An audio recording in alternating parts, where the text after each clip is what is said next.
saya Atik Mafrudo dari Prodi Pendidikan Bahasa dan Sastra Indonesia, Fakultas Keguruan dan Ilmu Pendidikan Universitas Islam Majapahit. Di sini saya akan membahas materi model analisis wacana kritis Theo van Leeuwen. Yang pertama yaitu pembahasan mengenai konsep dasar analisis wacana kritis Theo van Leeuwen. Theo van Leeuwen memperkenalkan model analisis wacana untuk mendeteksi dan meneliti bagaimana suatu kelompok atau seseorang dimarginalkan posisinya dalam suatu wacana. Bagaimana suatu kelompok dominan lebih memegang kondisi dalam menafsirkan suatu peristiwa dan pemaknaannya. Sementara itu, kelompok lain yang posisinya lebih rendah cenderung untuk terus-menerus sebagai objek pemaknaan dan digambarkan secara buruk. Salah satu agen terpenting dalam mendefinisikan suatu kelompok adalah media. Lewat pemberitaan yang terus-menerus disebarkan oleh media, secara tidak langsung membentuk pemahaman dan kesadaran di kepala khalayak mengenai sesuatu. Wacana yang dibuat oleh media bisa jadi melegitimasi suatu hal atau kelompok dan mendelegitimasi dan memarginalkan kelompok lain. Selanjutnya yaitu pusat perhatian analisis wacana kritis Theo van Leeuwen. A. Exclusion. 1. Presivasi. Exclusion adalah suatu isu yang sentral dalam analisis wacana. Pada dasarnya ini adalah proses bagaimana suatu kelompok atau aktor tertentu tidak dilibatkan dalam suatu pembicaraan atau wacana. Penghalangan aktor sosial ini untuk melindungi dirinya, misalnya dalam contoh kalimat berikut ini. 1. Kalimat aktif. Polisi menembak seorang mahasiswa yang demonstrasi hingga tewas. Yang kedua, kalimat pasif. Seorang mahasiswa tewas tertembak saat demonstrasi. Dalam kalimat pertama, berita disajikan dalam bentuk kalimat aktif. Di sini, aktor pelaku atau polisi disajikan dalam teks. Sebaliknya, dalam kalimat kedua, aktor tersebut hilang dalam pembicaraan, sebab yang lebih dipentingkan dalam pemberitaan adalah objek. Korban penembakan. Apa akibat buruk dari pola kalimat semacam ini? Pertama, aktor atau pelaku hilang dari pemberitaan. Wartawan dan khalayak pembaca telah memperhatikan dan tertarik untuk memihak kepada korban daripada pelaku. Kedua, yaitu nominalisasi. Strategi ini berhubungan dengan mengubah kata kerja atau verba menjadi kata benda atau nomina. Umumnya dilakukan dengan memberi imbuhan pean.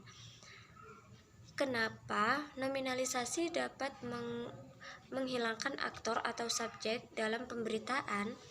Ini ada hubungannya dengan transformasi dari bentuk kalimat aktif. Dalam struktur kalimat yang berbentuk aktif selalu membutuhkan subjek. Kalimat aktif juga selalu berbentuk kata kerja yang merujuk pada apa yang dilakukan atau proses oleh subjek. Kalau dipakai kata menembak selalu membutuhkan dua aktor, yaitu siapa yang ditembak dan siapa yang menembak. Kedua hal tersebut harus ada dalam kalimat agar ia bisa berbunyi dan mempunyai arti. Sebaliknya, kata benda tidak membutuhkan subjek karena ia bisa hadir mandiri dalam kalimat. Kata penembakan tidak membutuhkan kehadiran subjek. Ia bisa hadir untuk menerangkan mahasiswa yang meninggal. Misalnya, dalam contoh kalimat berikut ini. 1. Kalimat verbal, yaitu polisi menembak seorang mahasiswa yang demonstrasi hingga tewas. Yang kedua, kalimat nominalisasi, yaitu seorang mahasiswa tewas akibat penembakan saat demonstrasi. Nominalisasi tidak membutuhkan subjek, karena nominalisasi pada dasarnya adalah proses mengubah kata kerja yang bermakna tindakan atau kegiatan menjadi kata benda yang bermakna peristiwa. Yang ketiga yaitu penggantian anak kalimat. Penggantian subjek juga dapat dilakukan dengan memakai anak kalimat yang sekaligus berfungsi sebagai pengganti aktor. Dalam pemberitaan mengenai demonstrasi mahasiswa, dengan memakai anak kalimat untuk mengendalikan demonstrasi mahasiswa, maka aktor atau polisi bisa disembunyikan atau dihilangkan dalam teks. Selanjutnya yaitu pusat perhatian analisis wacana kritis Theo van Leeuwen. B. Inclusion. 1. Diferensiasi indiferensiasi. Suatu peristiwa atau seorang aktor sosial bisa ditampilkan dalam teks secara mandiri sebagai suatu peristiwa yang unik atau khas, tetapi bisa juga dibuat kontras dengan menampilkan peristiwa atau aktor lain dalam teks. Hadirnya inclusion peristiwa atau kelompok lain selain yang diberitakan itu, menurut Van Leeuwen, bisa menjadi penanda yang baik bagaimana suatu kelompok atau peristiwa direpresentasikan dalam teks. Misalnya dalam contoh kalimat berikut ini. 1. Indiferensiasi. Butuh pabrik emas pion sampai kemarin masih melanjutkan buruh pabrik emas pion sampai kemarin masih melanjutkan mogok. Sedangkan kalimat kedua diferensiasi yaitu buruh pabrik emas pion sampai kemarin masih melanjutkan mogok, sementara tawaran direksi yang menawarkan perundingan tidak ditanggapi oleh para buruh. Dalam kalimat pertama jelas dikatakan para buruh mogok, sementara dalam kalimat kedua ditampilkan fakta mengenai direksi yang menawarkan jalan damai kepada para buruh. Kalimat yang kedua ini secara tidak langsung membedakan antara sikap pekerja dengan para direksi. Teks ini memarginalkan posisi buruh dengan menampilkan seakan para buruh ngotot mogok. Di lain pihak ditampilkan direksi perusahaan yang lebih manusiawi dengan menawarkan perundingan. Kedua yaitu objektivasi dan abstraksi. Elemen wacana ini berhubungan dengan pertanyaan apakah informasi mengenai suatu peristiwa atau aktor sosial ditampilkan dengan memberi petunjuk yang konkret ataukah yang ditampilkan dalam abstraksi. Misalnya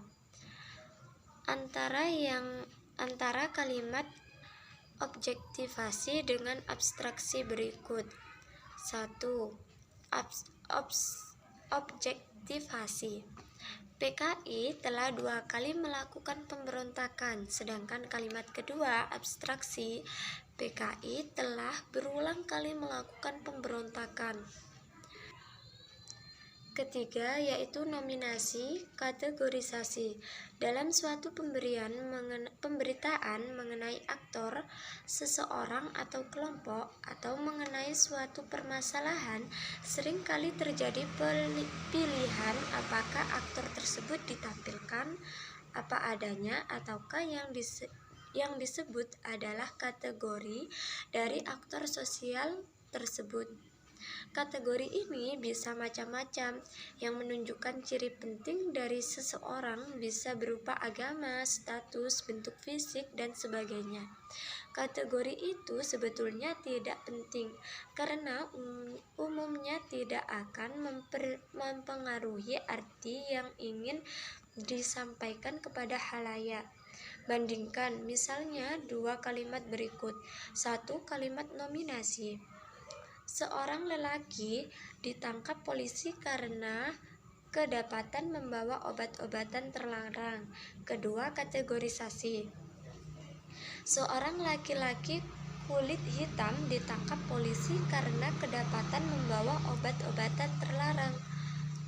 Kedua kalimat tersebut artinya sama, yakni ada seorang laki-laki yang membawa obat-obatan terlarang dan tertangkap oleh polisi karena membawa obat-obatan terlarang tersebut. Pemberian kategori berkulit hitam sama sekali tidak merupakan tambahan informasi yang berguna.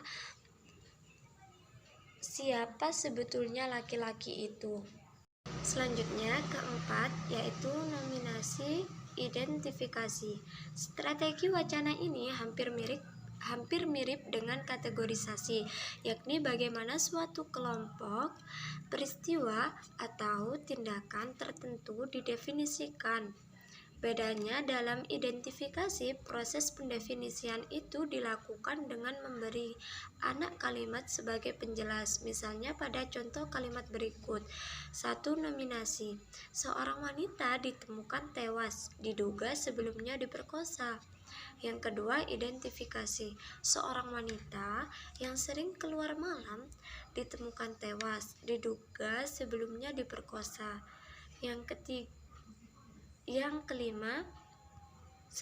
Kelima yaitu determinasi, indeterminasi.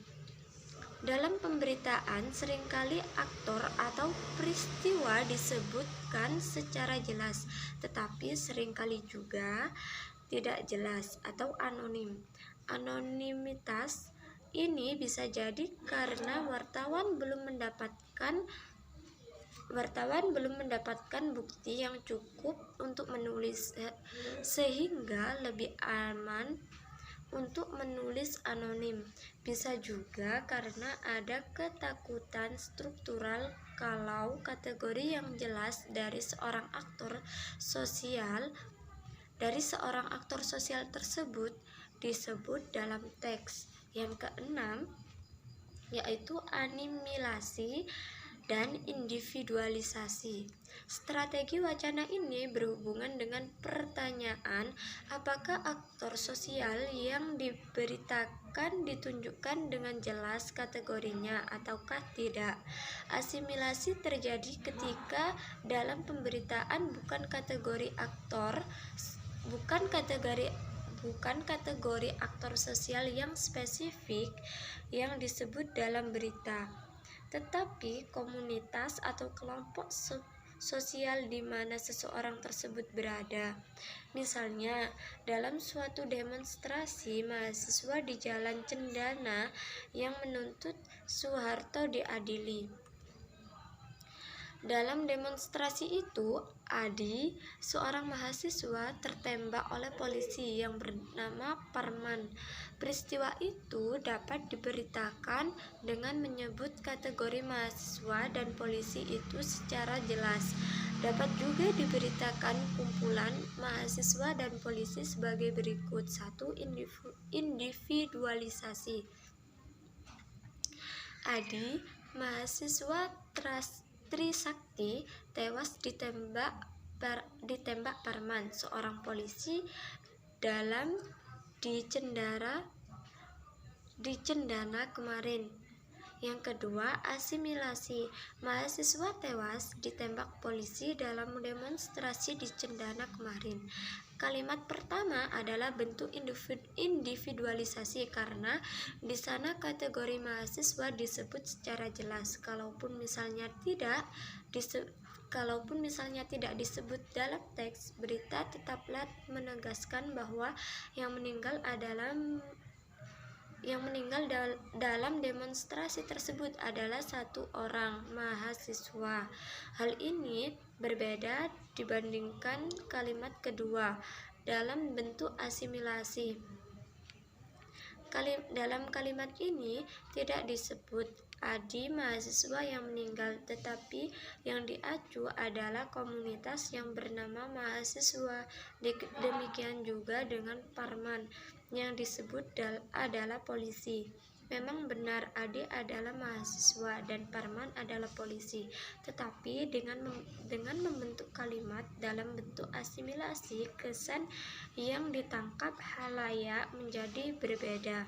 Yang ketujuh, asosiasi disosiasi. Strategi wacana ini berhubungan dengan pertanyaan apakah aktor atau suatu pihak ditampilkan sendiri ataukah ia dihubungkan dengan kategori lain yang lebih besar. Ini adalah proses yang sering kali terjadi dan tanpa kita sadari. Selanjutnya yaitu C. Kerangka analisis. Theo van Leeuwen ini dalam menganalisis wacana pemberitaan suatu teks berita. Van Leeuwen membangun suatu model yang secara umum menggambarkan bagaimana aktor ditampilkan dalam pemberitaan. Van Leeuwen amat peka dengan kemungkinan marginalisasi atau pengucilan aktor, seseorang atau kelompok dalam pemberitaan. Menurut Van Leeuwen, ada 2 hal yang perlu diperhatikan ketika kita memeriksa aktor sosial dalam pemberitaan tersebut. 1. Eksklusi. Apakah dalam teks berita itu aktor sosial dihilangkan atau disembunyikan dalam pemberitaan? Yang kedua, inklusi. Bagaimana aktor yang disebut itu ditampilkan dalam pemberitaan? Sekian, terima kasih dari saya. Apabila ada kurangnya dan salah kata dari saya mohon maaf dengan setulus hati. Wallahul muwaffiq ila aqwamit thoriq. Wassalamualaikum warahmatullahi wabarakatuh.